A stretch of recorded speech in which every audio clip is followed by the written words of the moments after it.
Oh my.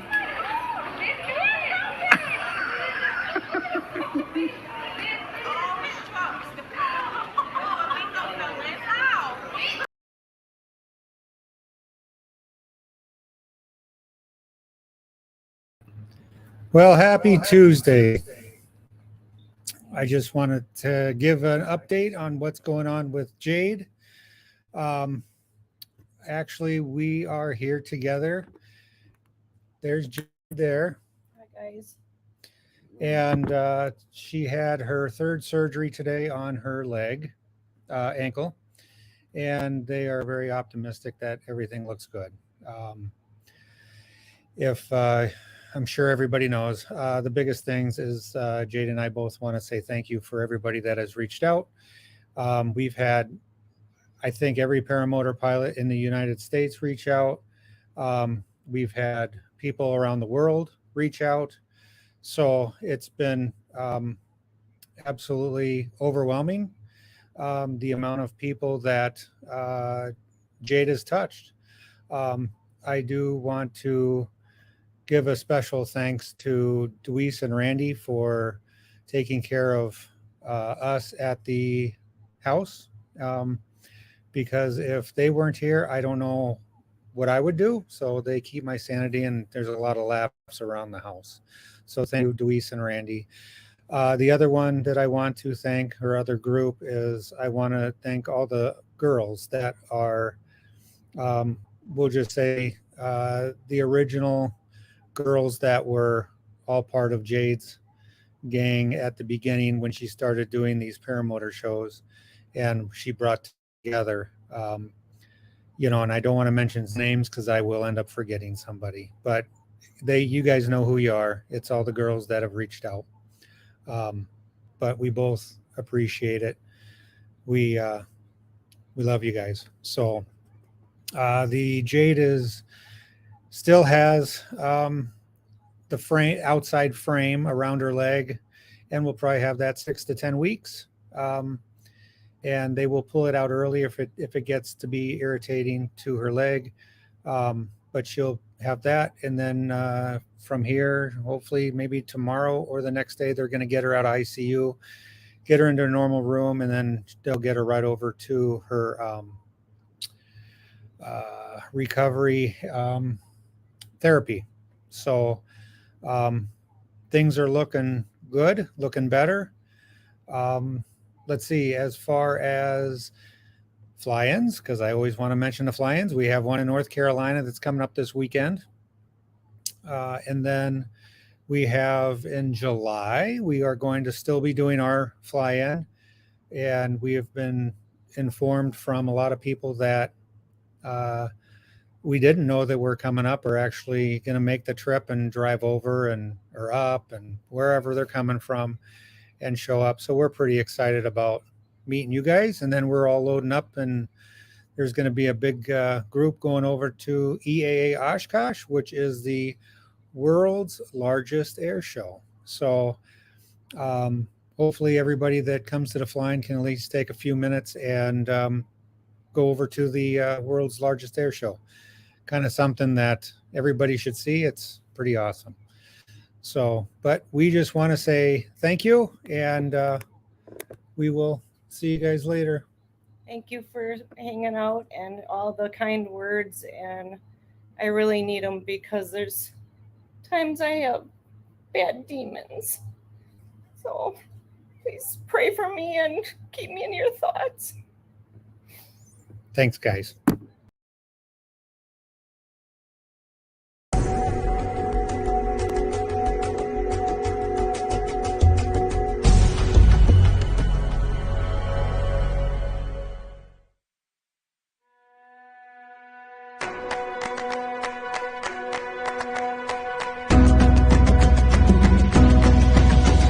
Experience the wonder, experience new life. A world full of color stretches the sky if we wake up our hearts and see it all. Experience a sight that's never been seen. Discover a feeling unlike anything. All awake in the moment, here and discover it all.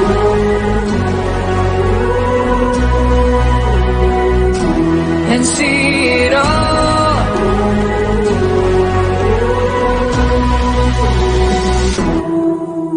Discover the new, open our eyes.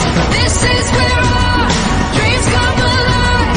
I see the light, I hear the call. Discover it all.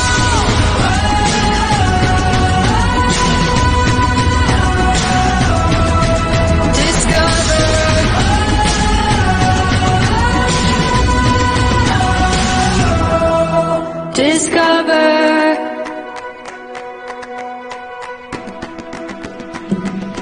Discover it all. Breathless in awe, we stand amazed in all of this goodness that has been made. Oh, we lift up our hands and see it all. Just stop and listen and feel again. It's time to breathe, it's time to begin. Oh, and this is the moment, here and now. Discover it all.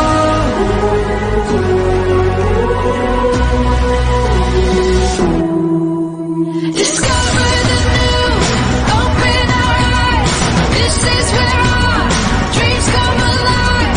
I see the light, I hear the call. Discover it all.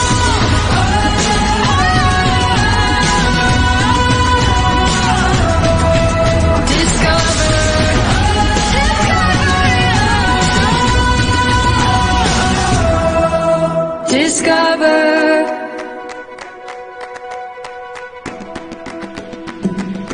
Discover it all.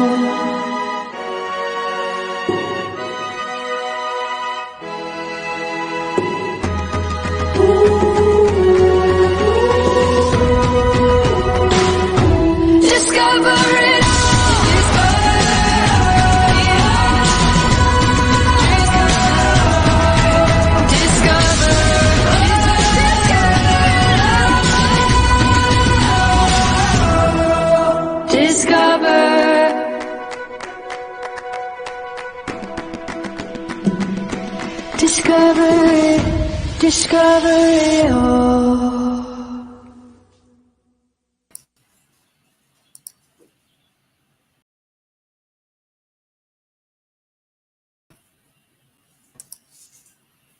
Oop. Hey, Hey, Steve. Weezy. How you doing tonight?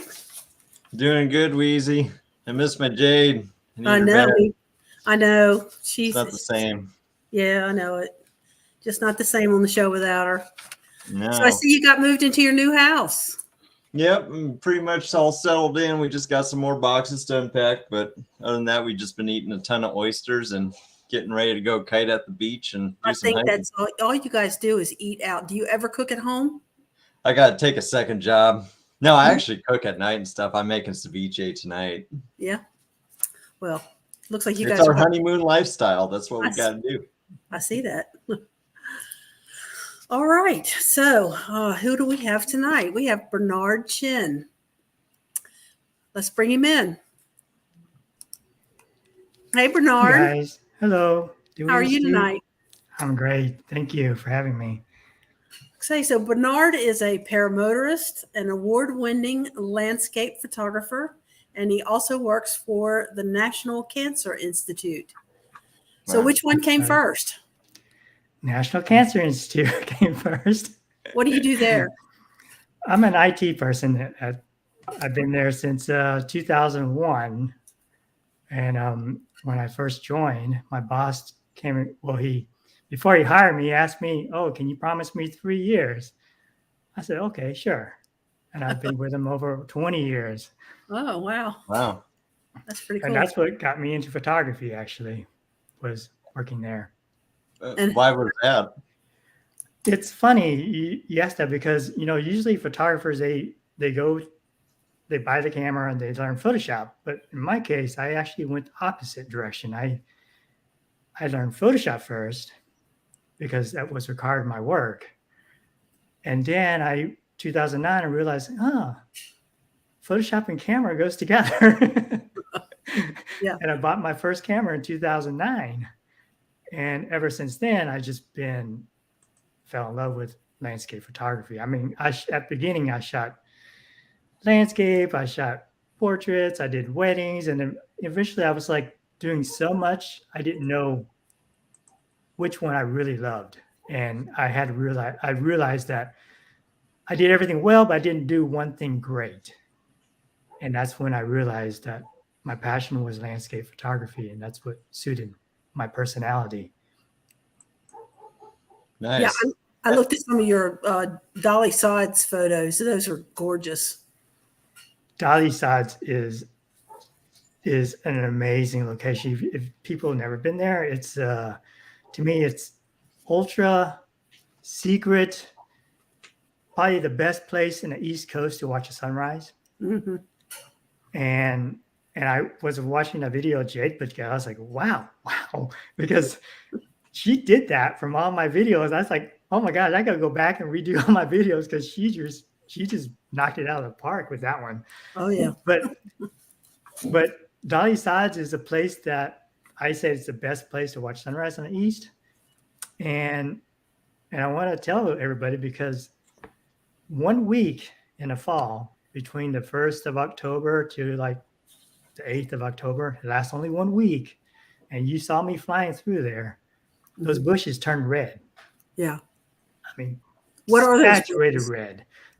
We call them stunted, like mulberries, but it's an area that grows only in northern Canada tundra region.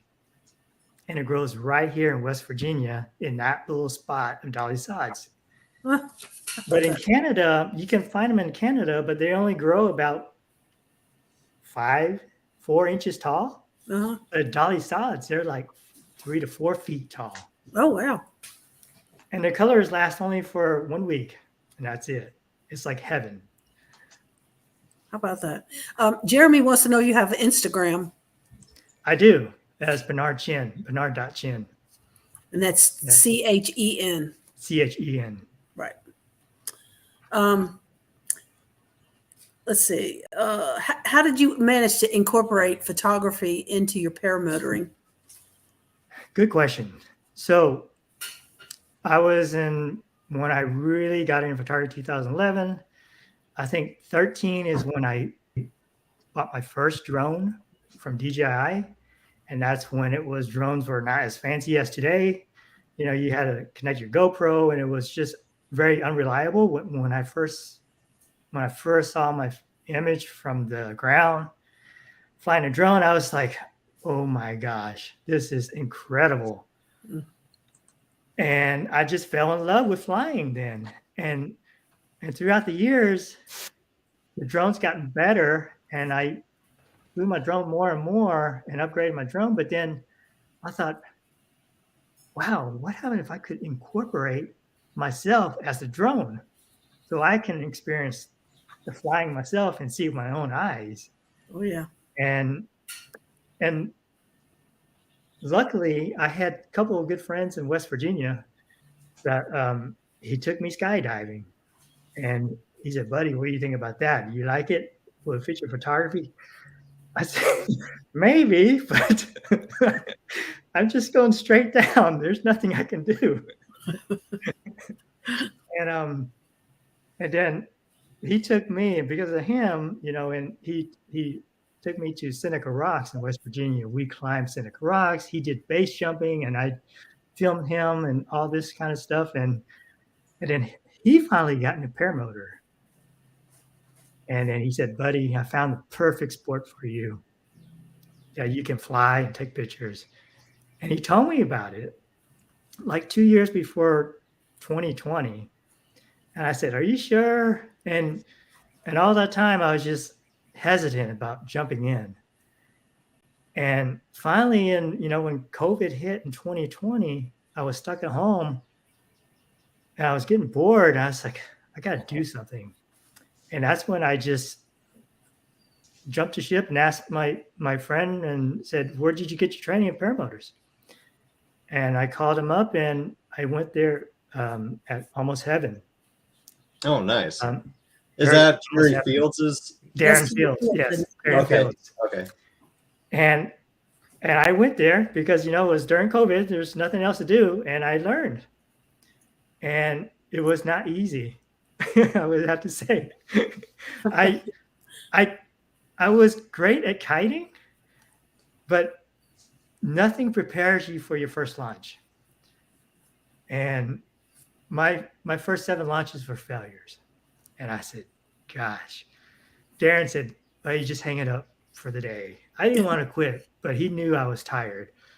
And I went home that week, that Sunday, and I thought through all my processes and my failures and what I did wrong. And, I just didn't have the mentality yet. My mind wouldn't let me fly. And I came back next week. My first launch was perfect. And ever since, I've been flying. And, and I flew for about a year before I really was comfortable taking up my first DSLR camera. And I started flying with the small GoPros, the chase cams, and I really love the chase cam views from the flying.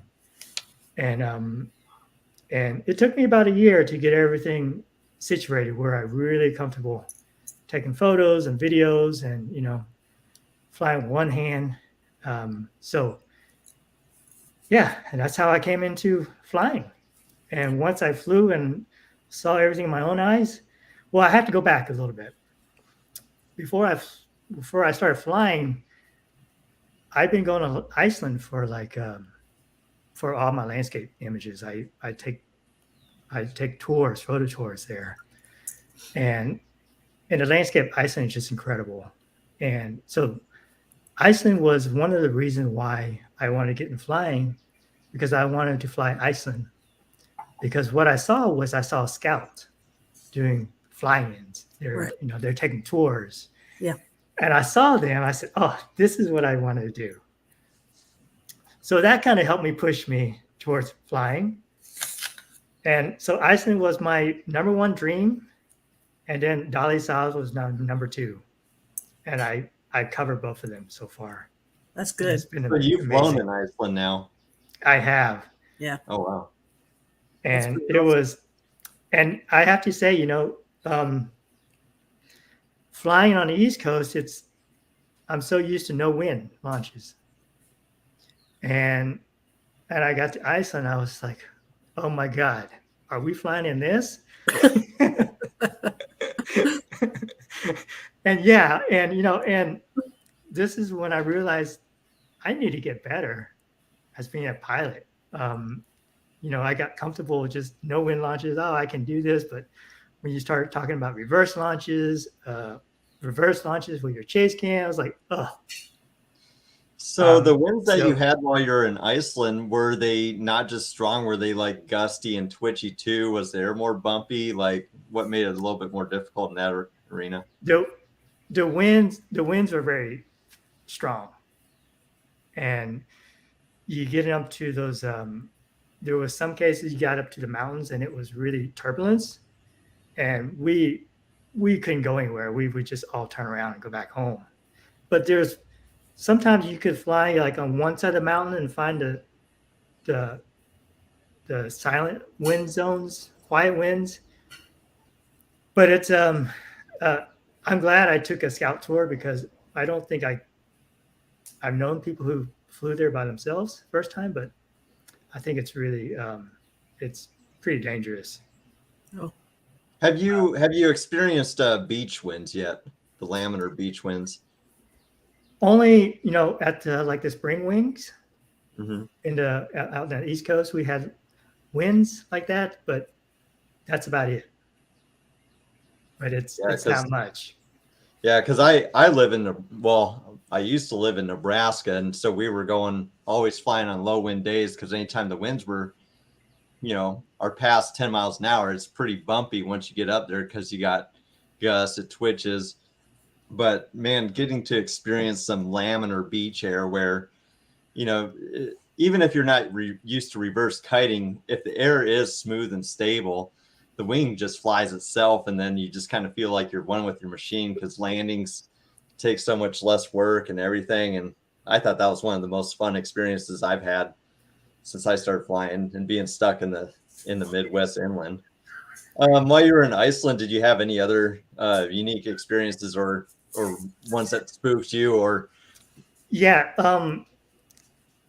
When Miro opened up the trailer, I'm looking at all the motors. I'm going, okay, where's my Atom 80? Where's my Atom 80? I said, wait a minute, there's no Atom 80.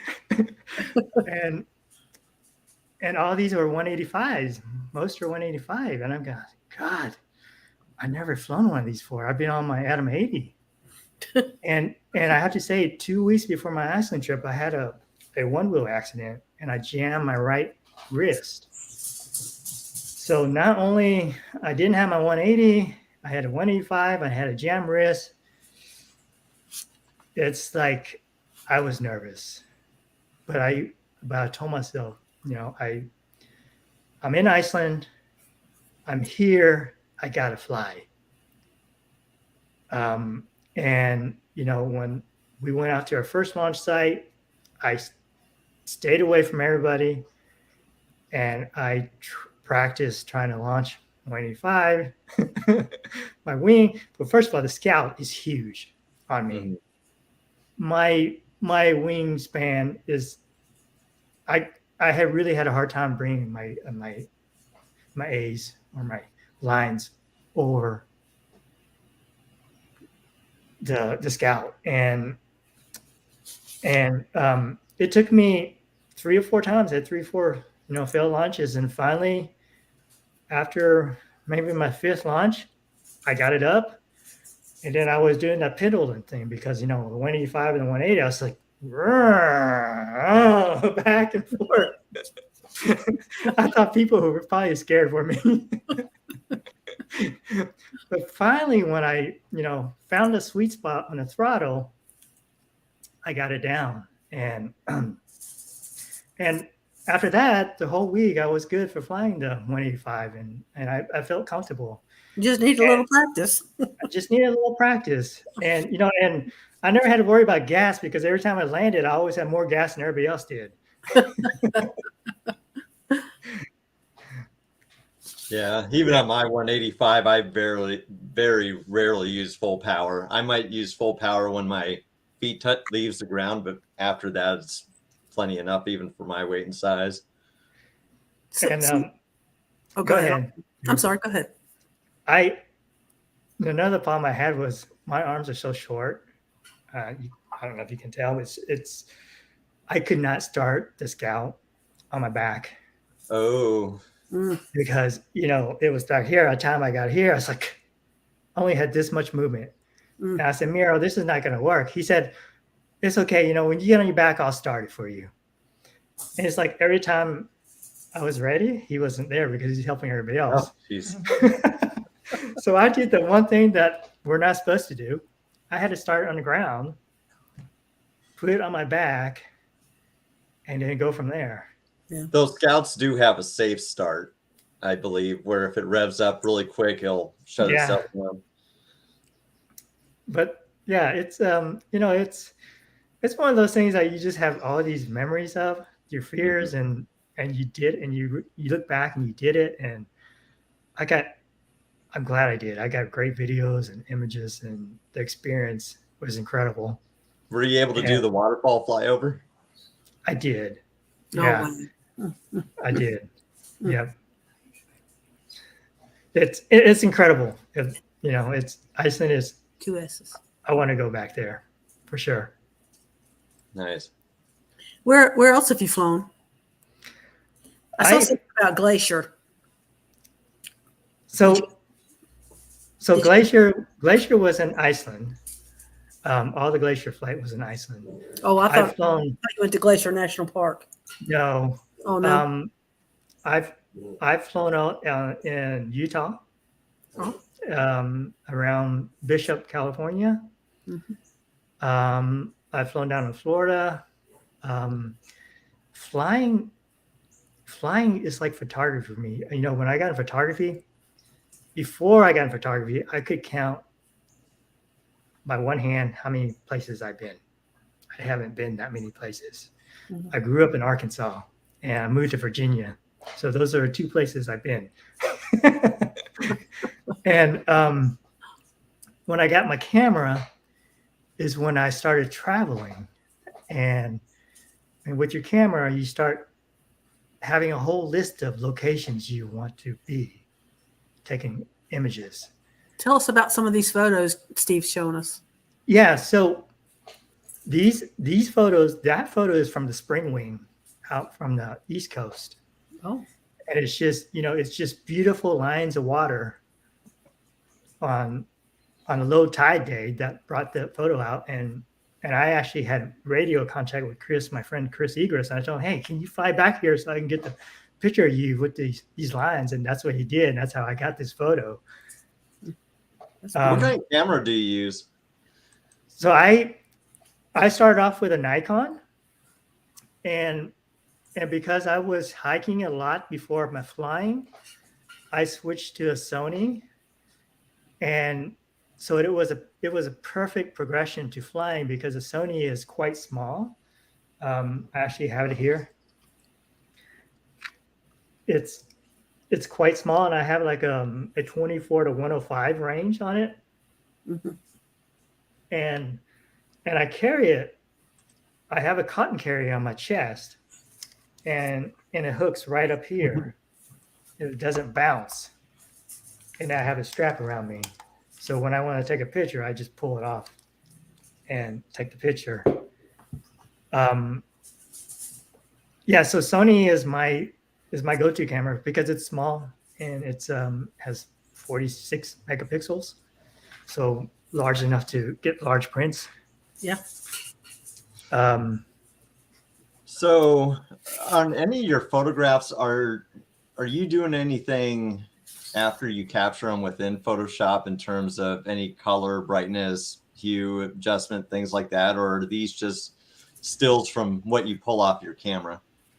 I mean, so that's a good question. I get that question a lot. So Photoshop, you know, like the film camera, the darkroom, how you process an image from film. Photoshop is just a darkroom for visual image. And so there is an artistic aspect that you can use that each photo takes. But a lot of these photos, like this one here, there's nothing needs to be done. It's that is actually from a GoPro, from a chase cam. But usually I shoot in RAW. Actually, not usually. I shoot in RAW all the time with my Sony. And so I have to go in Photoshop to bring the colors back because it's all bleached out as in RAW. Yeah. So, I was curious because some people, like I really enjoy your photos because they just feel a little bit more real and relatable. Some people I notice they'll take nice photos, but they'll go and they'll saturate the heck out of them, or they'll totally change what was truly captured. Like maybe if you went and flew that same day they did, the skies would be gray, and you know what you would actually see with your eyeballs would be maybe a little bit more moody, you know. So this shot here, I just want to bring up this shot here is my friend who got me into flying is Chris Egris. And so I look up to Chris because he does base jumping, he does skydiving, he does the wingsuit, and he got me a paramotor, and we're really good friends. And so I went to his house in Fairmont, a city where he lived, and I said, I finally get to fly with my the guy I love, and he was ready for me. He checked my wing. He said, "Okay, bud, you ready?" And he was right beside me, and I said, "Okay, let's not mess this up." So I launched. my wing didn't come up right. And of course, I put full throttle. I should have killed it. And when I did the full throttle, it just pulled me back and it turtled me. I did my turtle right in front of Chris. I said, "Oh my gosh!" I said, "Chris, I normally do not do this. This is not me." He said, "All right, buddy, it's all right. You're probably just nervous." And so, because I could not fly, I took my camera and he told me to go up to this high spot. It was a foggy morning over the city, and I got that picture of him. So it turned out really good. And we printed it out really like a 4x5, and he had it hanging on his shop. Yeah, so That's funny. I just saw a best friend of mine last October, and he just became an instructor, super passionate, super skilled. Was super excited to see me for the first time. I don't know why, because I'm not very skilled or anything. But he came into land on a gusty wind and totally turtled himself, and he just kicked himself left and right because he thought he embarrassed himself in front of me. It's like, nah, I've seen all your work. I know you can fly. This is hilarious. yeah. Got some morning fog. Steve, at 7:30, you want to do a spinny wheel? Yeah, we'll do a spinny wheel. We got to give people what they want. Yeah. Okay, so it sounds like we're going to be raffling off Jade's catheter. So Yeah. we'll see who's the lucky one to get that. Can you all see and hear this? Nope. So I did this once where it's like Steve, it wasn't spinning.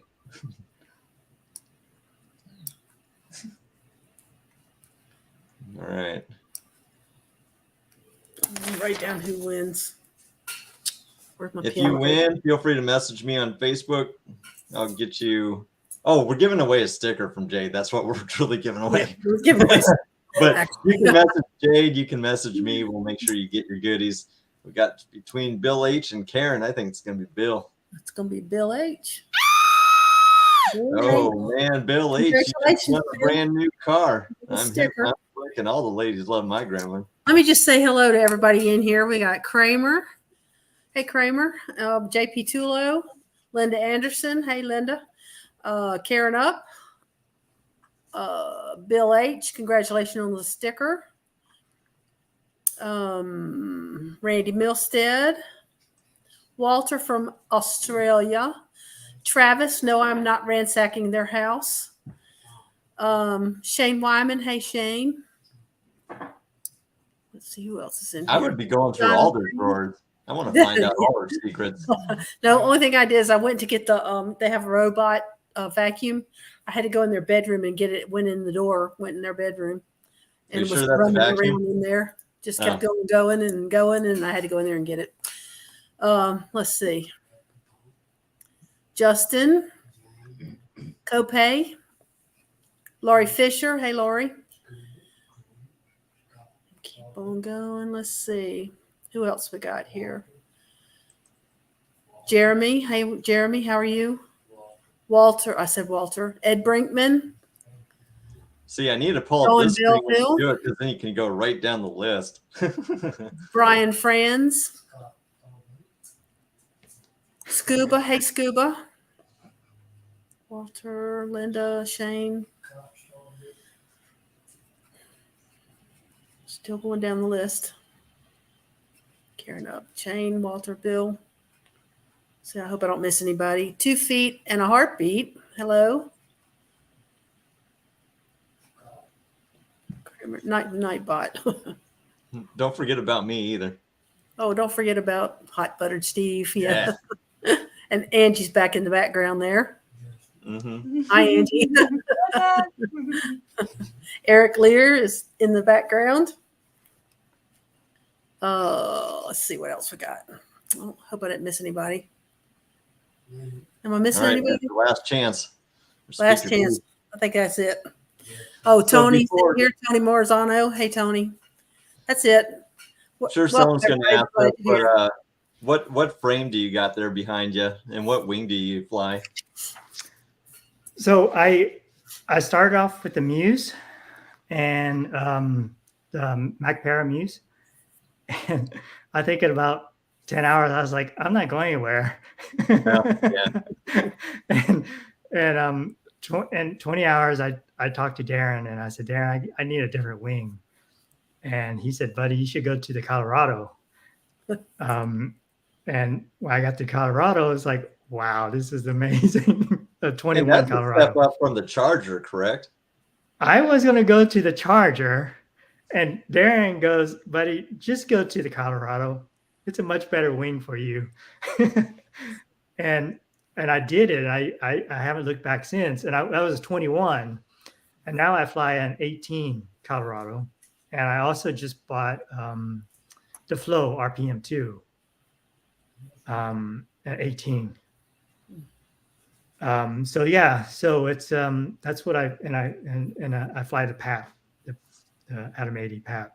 So what was your first impression from starting at the Muse to when you first got your Colorado? How was that first launch and flight like? The first launch didn't go because I didn't get up. I think the second or third, it was around the third launch, I got up. But when I got up, it was incredible. It was like a Corvette in the sky. And I was like, wow, this is amazing. This is what I've been missing all my time. And luckily, when I started flying away from Darren, I had a guy came up to me, and his name was Chris too. And he just started. And so, and then all of a sudden we just became really good friends. We started flying together. We're just flying partners now. And he had the Charger and I had the Muse, and I didn't go anywhere. He was just out and about, and I could never keep up with him. I said, I'll see you back at the airport. But after I got the Colorado, it just the game changed. And I don't think I need anything more than a Colorado for what I do. I just want to fly and take pictures, enjoy the scenery. I want something that's easy to launch, short, that I have confidence I can get up in with my cameras. And that's it. I'm not into these acros or anything. Mm-hmm. I fly for my images, basically, and my camera. So say you didn't have your camera and you wanted to just take a fun flight. What's your flying style? Do you just like to go high and cruise? Do you like to kind of have a blend of low and high flying? You know what? I like to fly low.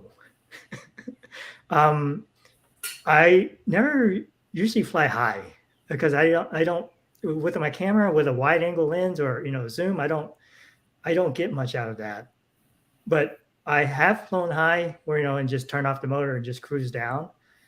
But I'm more of really adventurous where I want to fly low, and maybe around the fogs, around the bridges, around things that just gives me a thrill, really. Mm-hmm. When you fly, and your cameras are going, are you doing videos or snaps or both? So I have a chase cam on my wing, and then I have a GoPro on my helmet. What I've been trying to work on it, is putting a very fancy video camera on my motor somehow. And I haven't been able to figure that out yet, but just because of vibration. But I'm still working on it. I think eventually where I can get like a vibration dampener I wonder that's if a connected gimbal might to my work on bars. Yeah.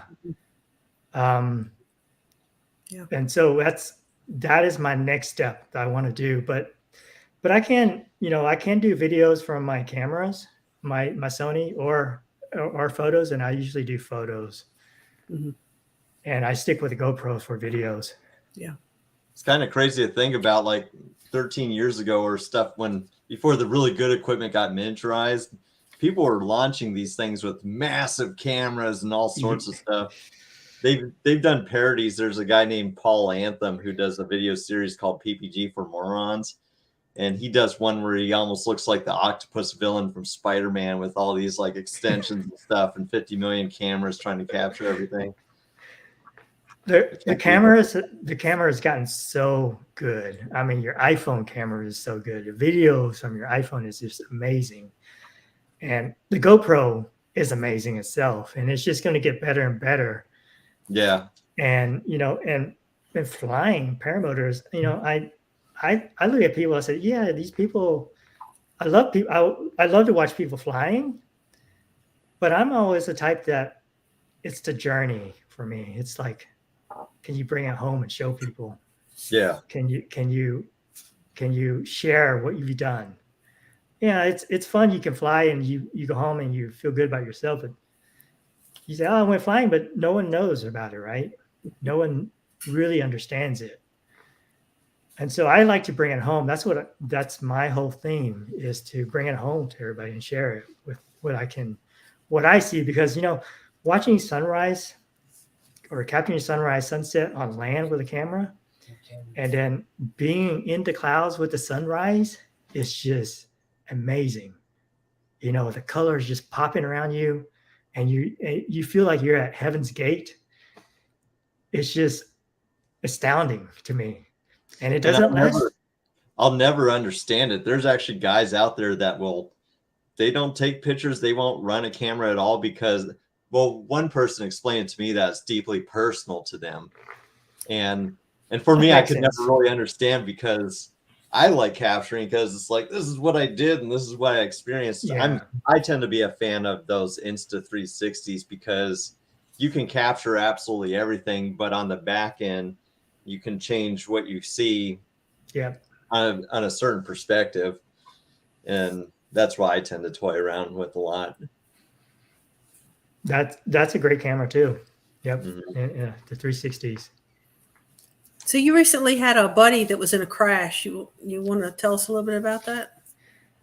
Yeah. So he's been a good friend of mine, and he actually trained before I did, and he trained with Darren Fields, and he just came back from Cambodia, like a month's trip.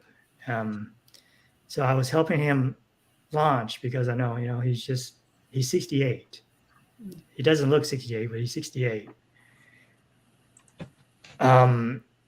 He had 2 failed launches, and he didn't want to quit. He said, let me do it again. And on the 3rd launch, he got up, barely. And I was like, whoa, he's up. He's good. And I was just going to turn around. And he was flying towards these set of trees. And I thought if he just kept on going straight, he would have cleared him, you know, with his, and I didn't. And so I think he didn't think he was going to clear him. He turned right, and turning right on a wing, you know, 50, 75 feet high, you should be okay. And next thing I know, he went straight down. And I was just in shock. I ran to him. I thought I was going to find my friend dead. He was unconscious.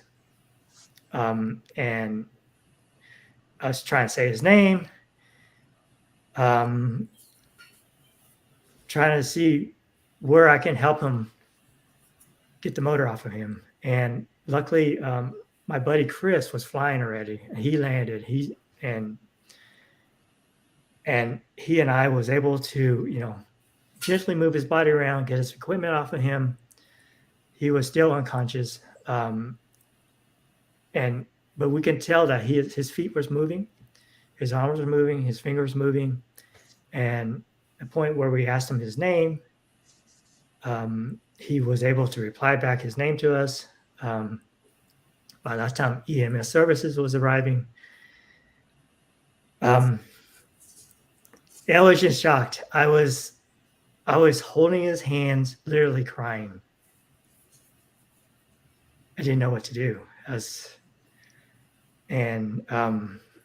So, I was told to pack up his equipment, his wing, all of our stuff, because the medevac was coming in. So that's what we did. And so, they medevaced him to a trauma center.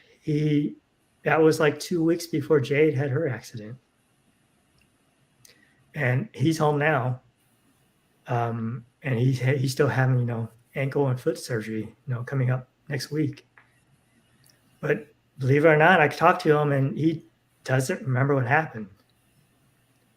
He remembers turning right, and that was it. And he still wants to fly when he gets better. It's like, okay, Sam. Yeah, and he's a pilot. He flies. He has a Cessna. He flies. I said, maybe you should just be happy you're alive and just keep flying your Cessna. Has his crash impacted you personally at all? Like made you reflect on your own flying, or just doing this in general? It has given me pause, Steve. Yeah, I have to admit it has. It's like, because I've been active all my life, and I'm just thinking, if something ever happens like this to me, and if I can't be active, I might as well be dead. It's really hard for me to think that something like this could happen. But at the same time, I always tell myself I'm going to die on a trail somewhere, because that's what I do. I'm either on the trail with my camera, or I'm going to fly with my camera. So, so I think that's what I'm going to continue doing, because that's my passion, and it's hard to give up. Mm-hmm. Yeah. It's really hard. One thing that's hit us all hard, I think, well, me particular with, say, Jade's crash is, since I started flying, I've been able to reconcile a lot of crashes, ones I've seen personally or been around, or ones I hear about, because the vast majority of them tend to be from, there's a lot of reckless decisions that will lead to some of the really bad ones. And Jade wasn't that.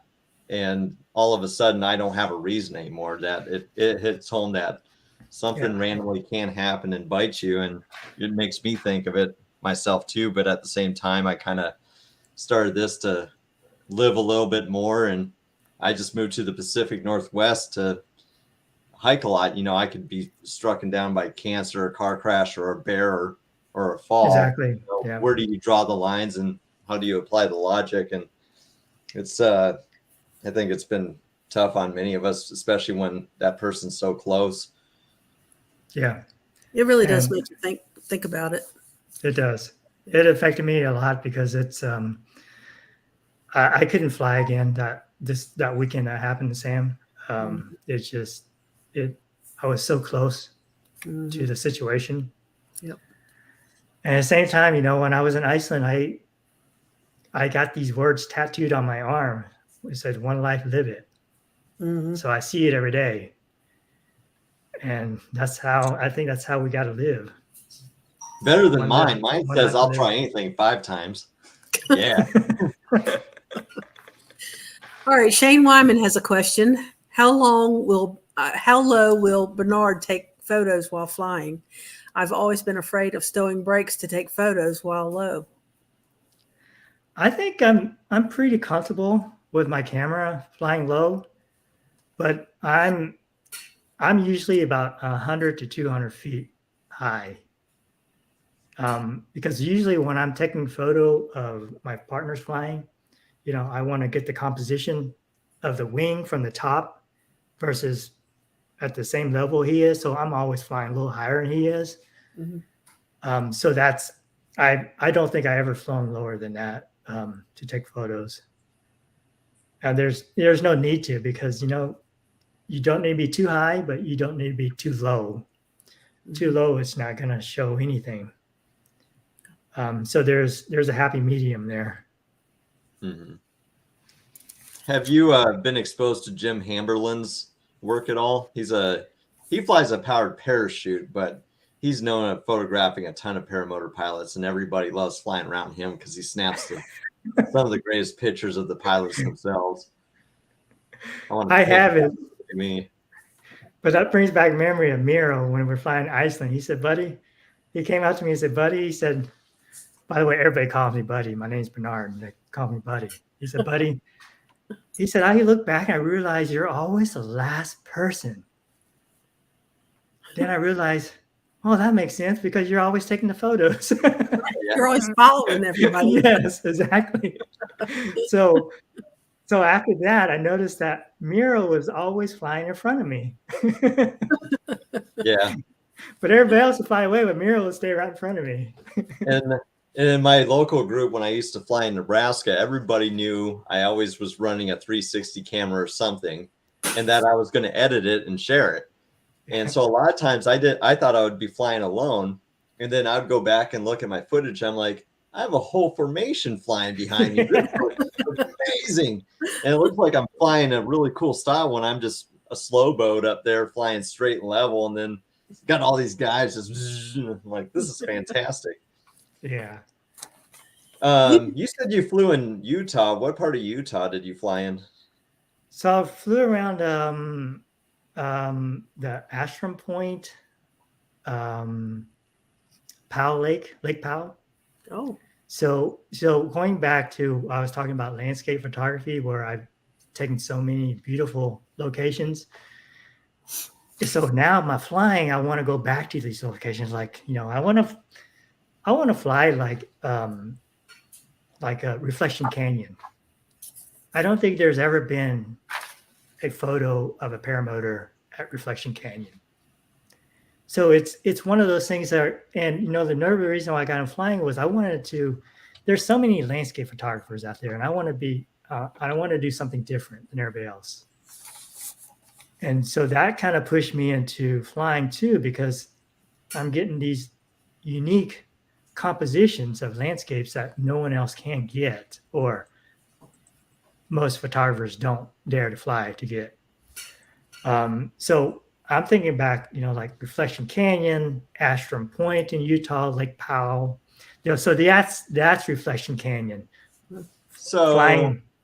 Is that in a national park? Do you know, like, where we can't really? It's not a national park. It's a BLM land. Really? Yeah. So yeah, it's open. Okay. Yeah. So Astrum Point is another one that's it's a really nice composition for paramotor. And so so I'm always brainstorming these locations that I want to fly. So it's not like, okay, I did my local training. Now I'm really like trying to branch out, just hop in, go to these locations, fly, and get the shots. You do some photography workshops too, don't you? I do. I lead workshops all over the world. And ever since COVID, I haven't restarted, but I do plan to restart. So my next trip actually is to New Zealand, to fly New Zealand next year in January. Wow. Awesome. So 3 weeks, New Zealand. Nice. Yeah. If you guys want to attend any of my workshops, tomorrow I'll be hosting Feigning Knowledge, a new strategy for career advancement, followed by Found by Your Pet. And then on Friday, we'll also be doing needlework for junkies. Needlework for junkies. Well, here's a suggestion: Bryce Canyon, Horseshoe Bend. Yes. Nice. Yeah, that sounds nice. Do you have any interest in free flight at all? Paragliding? That's funny you asked that, because I met David Gerber. You know David Gerber? Mm-hmm. I hope met he him doesn't know me. Steve? I met him at Spring Wing. He's an incredible pilot. Even more incredible person. And he's very humble. But he does a lot of free flying, and he does free flying like down in Colombia, Ecuador. So in the wintertime, he goes down there, And so I'm thinking about joining, one of his workshops, free flying workshops down in Columbia. Yeah, I think that would be interesting. I don't know how it would work with my photography, just because I think paramotor is just so nice because I can go where I want to go. Not to mention our air is much smoother compared to a paraglider where you kind of need your Yeah, hand a ton of the exactly. time. Yes. Stall. So I don't think that would be as photographically friendly to paraglide and do that, but I do know a lot of people that go down to Colombia and Brazil often that, I mean, those would be pretty incredible to be able to experience and see the sights from that. I agree. Yeah. We're nearing the top of the hour. Do you want to give us your social media? I know you have a Facebook, and you have Yeah, I have Vimeo. I have my website, bernardchen.com. All my Vimeo video is on that site. So if you just go bernardchen.com, you can see all my videos there, all my images. My Facebook is Bernard Chen Photography. Instagram is bernard.chen. Okay. And yeah, so I would welcome anybody to come to my website, email me, contact me. If you have any questions, I'm be more than glad to help. Chase cams, I've perfected the chase cam where my camera is always right side up. Oh, That's yeah. pretty neat. Yes. So anybody needs help with that, I'm more than willing to help you with that. Yeah, I have a chase cam. I've never tried it. I love the view from a chase cam. So yeah. I had one and I never hooked it up. Yeah, I've never hooked it up. I ended up, my favorite thing to do is a side shot with the 360, getting like a view, Okay. but from a side angle. That's usually some of my favorites. But yeah, my chase cam's been relegated to badminton. So besides New Zealand, what other plans do you have for the future? I'm thinking this summer, the one reason why I got the PAP was it broke down like 5 minutes and it can go back in the backseat of my truck. Right. And I'm not carrying it outside the weather. Mhm. And I made a bed in my truck, and I'm thinking about this summer, I'm just going to take a trip out west, maybe even to Alaska and fly. Oh, nice. And just stop at all of these, photogenic locations I know and try to fly them. Because I think I'm so unique because, paramotor pilots, they're flying, they're not thinking about where I'm going to fly next. They're going to, what location can I fly? What beautiful location I can fly? What epic landscape can I see? And that's what I live for, really. Yeah, many of us get pretty content with just where we're at, and just like, I'm up in there enjoying this. And, but I know a few that can't wait to get around to see the sights. Yeah. A lot of people like to see new locations. Yeah. What are you saying? Me. Oh. New locations. All right. Well, Bernard, we appreciate you coming on the show. We have enjoyed it. I know that. Thank you so much for having me. The chatters have really enjoyed it. I've been reading some of their comments, and they've really enjoyed you being with us tonight. No, thank you, everybody. We're going to have Bernard has agreed to come to the after show. If anybody would like to join us, you're welcome to come on. Do they have to put a link in, Steve? You need a link in? That is a good reminder. I'll take care of that here. So here's the link going in. You want to come on? All right. I'm going to head for the outro. All right. We'll see you on there. We'll see you in the air. Yeah. That's it. Good night, everybody. Thanks for joining us. Thank you. Good night. Toodles.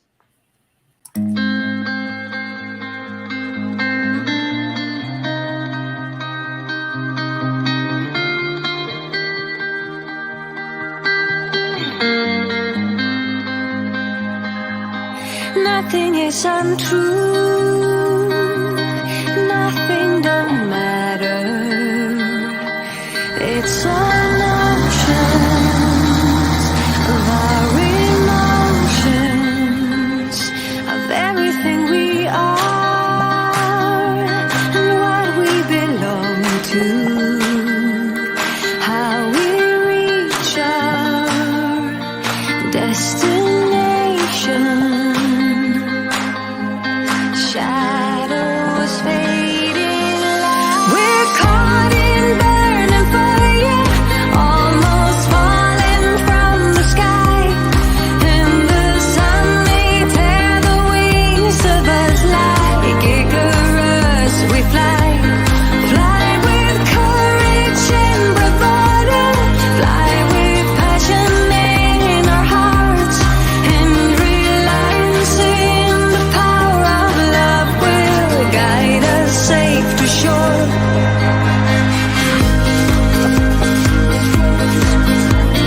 Caught in burning fire.